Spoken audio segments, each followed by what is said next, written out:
The most challenging obstacle is surviving least cost, best fit paradigms through the first rounds of procurement. So we need victories in this round to get the opportunity to be able to take on the sizable challenge ahead of us as the duck continues to grow.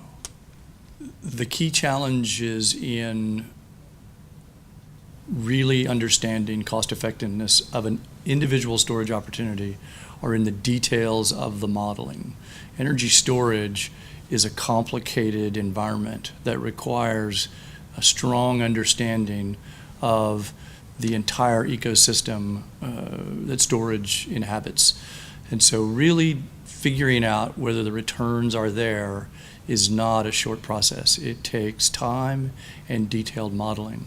So the biggest challenge is in taking the time to understand the details of the economics of an individual application, which means detailed use case. May seem easy, but what we find is that many customers don't actually know what they need or want yet. They know they have a problem either now or tomorrow, and that they need to take action today to either understand that problem or solve that problem. Yet when it comes to writing a procurement specification, for example, they're not entirely certain how to specify their needs for storage.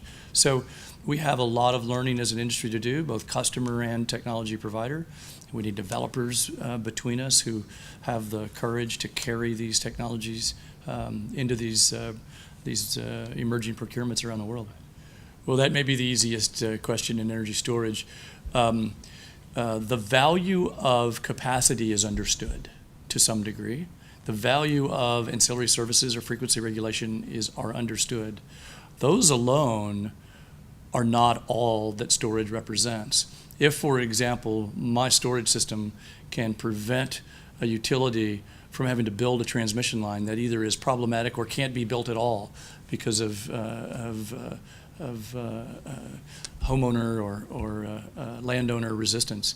And so the idea of what are the values, all of the layers of values, I would say we haven't seen yet a holistic view of all the value that storage provides.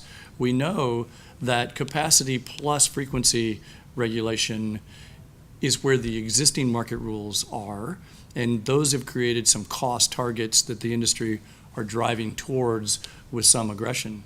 My belief is that there's viable opportunity for storage well before we get to the DOE's $250 a kilowatt hour target for storage.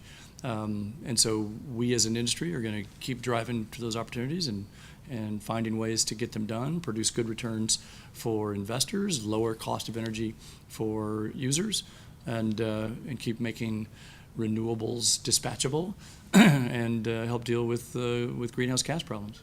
Energy storage turns baseload into peak power. And so when renewables conflict with the need for baseload, we have to store it so that we can use it when we need it.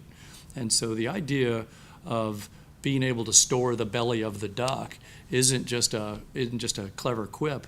It's the idea that that's real. It's happening now.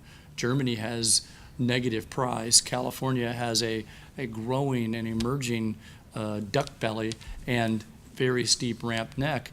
The cost of dealing with that, with the fast-acting resource necessary to deal with the 4 p.m.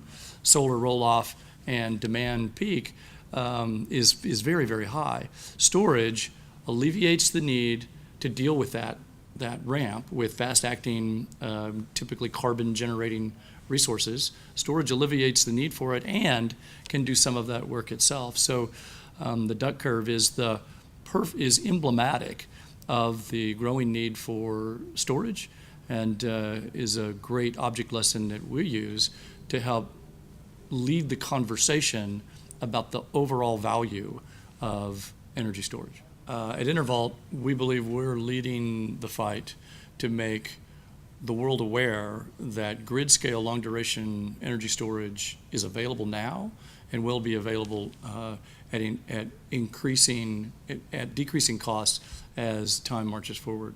We also believe that our message about the importance of safety and its role in grid-scale storage is a differentiator that will mark the flow battery, the redox flow battery, and Enervault's technology as a very important solution for the growing need for grid-scale, for stored grid-scale energy storage.